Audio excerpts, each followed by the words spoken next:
Over the years of my practice, I've tried dozens of different weight loss approaches with my patients. Calorie counting diets, low-fat diets, low-carb diets, and meal replacements with shakes.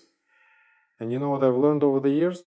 There's only one way to truly and permanently lose belly fat: intermittent fasting. Today I'll explain in detail why it works and how to start using this simple system starting today without any stress on your body. In a nutshell, intermittent fasting is simply alternating between times when you eat and times when you don't eat. No lists of forbidden foods, no calorie counting, no kitchen scale, just a clock. For example, you eat calmly for 8 hours a day, and for the remaining 16 hours, you drink only water, black coffee and tea, no sugar. It's this simple pause that triggers special processes in the body that finally start to melt away belly fat. We'll explore in detail how and why it works in this video. I'll also tell you about two hormones in our bodies that actually determine whether you'll have belly fat or not. Calories aren't the key here. These two hormones are. And once you understand how they work, you'll be able to lose belly fat without strict diets, calorie counting, or evening binges. This is knowledge you learn once and for all. I didn't come to intermittent fasting right away. For a long time, like many of my colleagues, I advised patients to eat little and often. It wasn't until I saw real results in people who switched to intermittent fasting that I completely rethought my approach to weight loss. Honestly, I tried this system myself and lost 8 kg of excess belly fat in just a few months without any diets or going to the gym. My close friends and many patients who have followed this simple plan have seen similar results. Some lost 5 kg, some 12, and some even more. So today I'm sharing only what I've experienced myself and what I've seen in real people. My name is Mikhail Dubravin, and on my channel I explain everything about your body in simple human terms, without complex medical jargon. Subscribe to the channel and click the bell. Well, let's start with the most important thing. First of all, intermittent fasting is not a diet, as many people think. It's not a table of allowed and prohibited foods. It's not counting calories or weighing portions. Intermittent fasting is simply a schedule of when you eat and when you don't eat. It all sounds very simple, but it's this simplicity that makes all the magic happen. And now the most interesting part: two main hormones. The ones that make this whole story worth starting with. The first one is called insulin. This is the hormone that causes our body to store fat, especially in the belly. Every time you eat any food, even a small snack, insulin spikes, and while it's high, your body simply physically can't burn fat. It's like a faucet. As long as the faucet is open, the washing machine won't drain. As long as insulin is present, high fat doesn't go anywhere. And you know what surprised me most about this? It used to be thought that only sweets and carbohydrates raised insulin. It turns out that's not true at all. Any food raises insulin, even nuts, even chicken breast, even a small vegetable salad. Therefore, when a person eats 5 or 6 times a day, their insulin levels stay high all day, and the belly fat simply has nowhere to go. Let's move on. And here comes our second hero, growth hormone. It's sometimes called the youth hormone. It does the exact opposite of insulin's job.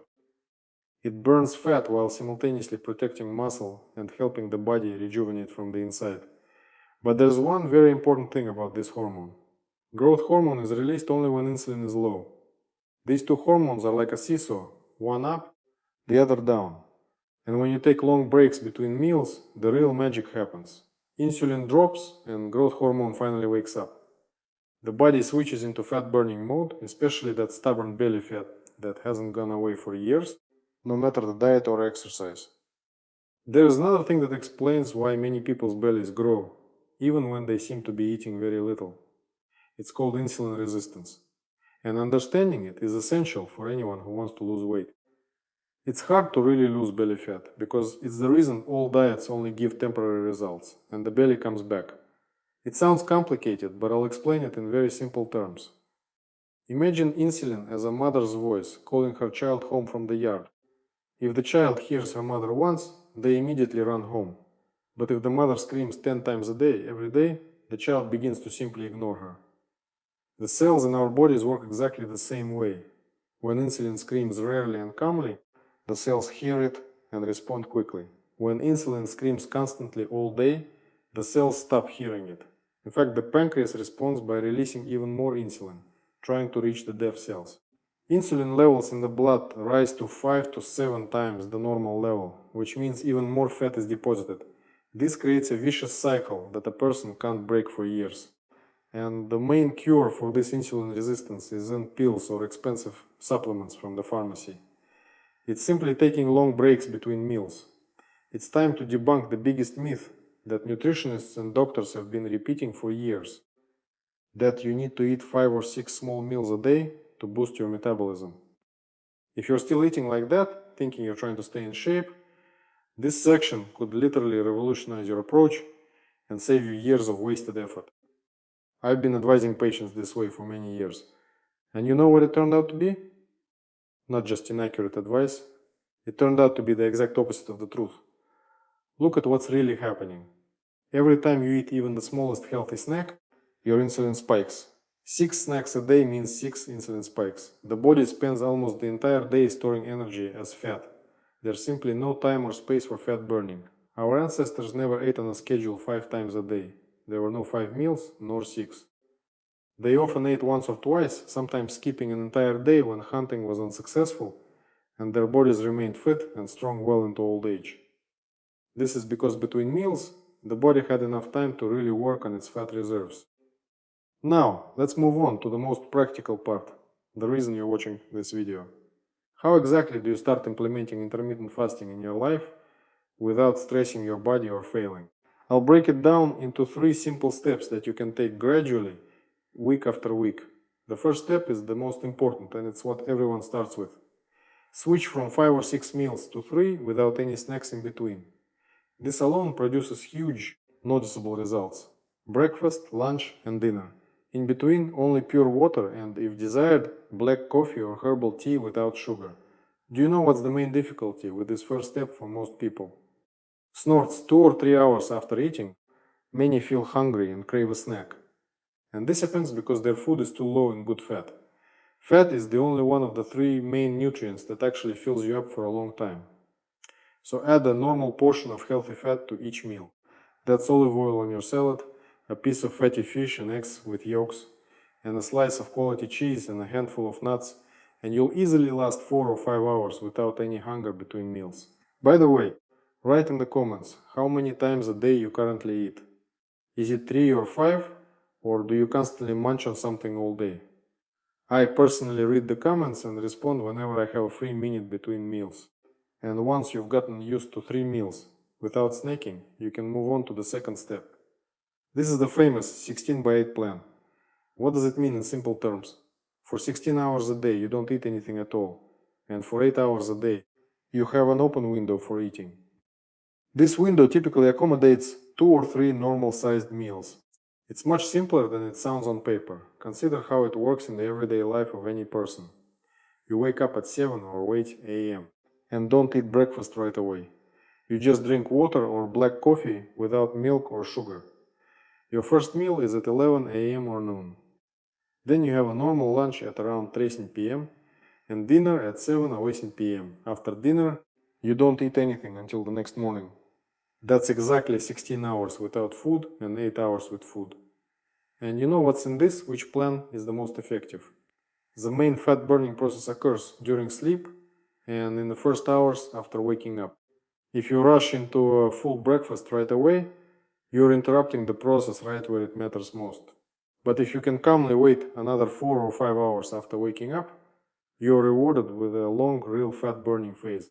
And for those already accustomed to the 16/8 diet and want to speed up the process, there's a third level. This is the 2-4 plan. 20 hours a day without food and only a 4-hour window for eating. During these 4 hours, you eat 2 large normal meals. It works like this in everyday life. You wake up in the morning and calmly go without eating until lunch. The first meal is at 1 p.m. or 2 p.m. 4 hours after that, you have your second and final meal, for example, at 5 p.m. or 6 p.m. And that's it. You don't eat anything until your next lunch. This is a serious level, and it's best to move up to it gradually and carefully. Don't try to jump right into it with 5 meals a day. Your body needs time to adjust to the new rhythm, otherwise you'll experience headaches and weakness, cravings for sweets, and evening breakdowns. Give yourself 1 or 2 months for each step before moving on to the next level. And if you want to speed up the results several times over, there's a secret ingredient that few people talk about. It's short, intense workouts. Not 2 hours in the gym with weights, not an hour-long exhausting run, just 20 minutes of vigorous movement with a quick variable pace. Here's the simplest example of such a workout. You walk or run briskly for 30 seconds at your maximum pace. Then you walk for a minute and a half, calmly recovering and breathing. Then you quickly repeat the 30 seconds 8 times in a row. That's exactly 20 minutes. And that's it. Such short workouts release a huge amount of growth hormone, the very fat-burning hormone we talked about. And the fat-burning effect lasts for another 12 to 24 hours after the workout itself. Combine this with intermittent fasting and you get a truly powerful double effect. If you found this video helpful up to this point, please give it a like right now. It takes 1 second and helps YouTube show the video to other people who are also struggling with belly fat. Now for the most frequently asked question. What should I eat during my eating window? I've already said that intermittent fasting isn't a diet or a list of permitted foods. However, there are a few simple rules that will significantly enhance the effect. The most important rule is during the eating window. Add more good fats to your meals. Fatty fish, extra virgin olive oil and butter from good cows, and egg yolks, ripe avocado and nuts in moderation. Good fats keep you full for a long time and help you easily endure long breaks without feeling hungry. Now, there's a very important thing about sugar. Reduce fast carbohydrates in all their forms. This includes white bread and buns, store-bought sweets, sugary drinks and packaged juices. They immediately spike insulin and ruin all the work your interval is doing. If you really crave something sweet, choose berries or whole fruits, but not juices or jam. Don't forget protein at every meal. Meat or fish, eggs, cottage cheese or legumes. Protein protects muscles during fasting and also keeps you full for a long time. And finally, the simplest. Don't overeat during your fasting window, thinking you need to stuff yourself until the next meal. Eat until you're full and then calmly stop. The body quickly adapts to the new rhythm and appetite self-regulates after 1 or 2 weeks. A very common question I get from viewers is, what can you drink during the fast itself and what breaks the interval? Remember this simple rule. You can eat anything that doesn't raise your blood insulin levels. Pure water, as much as you like, unsweetened mineral water, black coffee without milk or sugar, unsweetened tea, any green, black or herbal tea are also fine. You can even add water, a little lemon juice and a pinch of regular salt. This will maintain electrolyte balance and make long breaks easier. But what completely breaks the fast, any milk, even a small drop in coffee, sugar or honey, or any sweeteners, any juices or sweet drinks, even diet ones. Yes, broth with meat also counts as food. Even one small chew of artificial sweetener can interrupt the entire fat burning process. Now let's talk about those for whom intermittent fasting is not suitable or should be approached with caution. I must say this honestly before concluding this discussion. I'll start with those who absolutely cannot do it without a doctor. These are people with type 1 diabetes on insulin without a doctor's supervision. They should absolutely not begin intermittent fasting on their own. It can cause a serious, dangerous drop in blood sugar. Pregnant and breastfeeding women should also avoid it. I'll explain why. During this special period, any dietary restrictions are undesirable and unsafe for the child. Fasting is best left for later, after breastfeeding has ended. I'll also mention people with a history of eating disorders. If you have a history of anorexia or bulimia, starting any eating plan without a therapist is incorrect and dangerous. This regimen is also not suitable for teenagers under 18. Their bodies are still actively growing, and any significant pauses in eating can interfere with normal development. Intermittent fasting is suitable for all other healthy people and brings significant benefits. But even for healthy people, it's best to discuss the transition to a new eating plan with your doctor first, especially if you're taking any medications on a regular basis. I'll be sure to include all sources and scientific articles on hormones and intermittent fasting protocols in the description below this video. If you'd like to dig deeper after watching, you can easily study them in the evening over a cup of tea. To summarize everything we've covered today, it looks like this. Belly fat only goes away when insulin drops and growth hormone rises. For this to happen, you need long breaks between meals. Start with 3 meals a day with no snacks. Then move on to a 16 by weight plan. Then, if desired, add short, intense 20-minute workouts to the 24 plan and avoid almost all fast carbs. And your belly fat will start to disappear on its own, without any calorie counting or hunger pangs. And the most important thing I want to leave you with after this video is that excess belly fat isn't a death sentence or an inevitable price to pay for living. It's simply a signal that your insulin levels are high all day and your body isn't getting a chance to kickstart fat burning. Give your body that chance and you'll be surprised how quickly things start to change for the better. Many of my patients who switch to intermittent fasting have lost 1 or 8 kilograms in 2 or 3 months. Next week I'll be releasing a video about specific foods that work like a real fat burning turbo booster during intermittent fasting. They're easy to find at a regular store and they're very inexpensive. Subscribe to the channel with the bell icon so you don't miss this analysis. If you found this video really helpful, give it a like and be sure to check out my other videos on the channel. Every week I explore a major, important topic on health and weight loss in clear, simple language without complex terms or supplement ads. I've already accumulated many videos on simple, natural ways to support healthy blood vessels and liver, sleep, and overall well-being.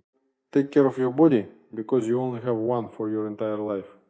See you in the next episode.